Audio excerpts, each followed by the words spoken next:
One thing that always sticks in my mind, working with the Aboriginal community, so I'm very blessed and very grateful. I've got to work with a lot of people, and there's one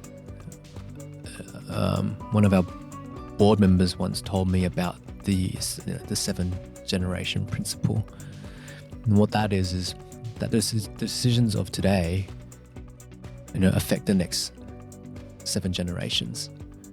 And to me, I was like, that really embodies everything you just said. That's totally future planning. It's about looking forward. And so when those pieces of wisdom, I think there's actually a lot to learn from that.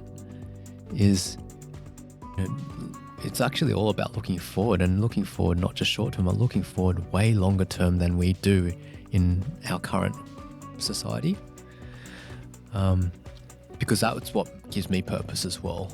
We might be helping one person now, but we're actually helping the next generation. We're helping their kids. We're helping their kids. We're helping grandkids.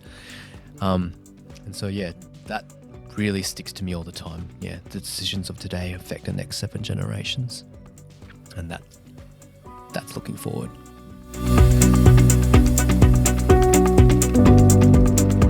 If this culture clip helped you, hit that like button below, and we'll see you in the next clip.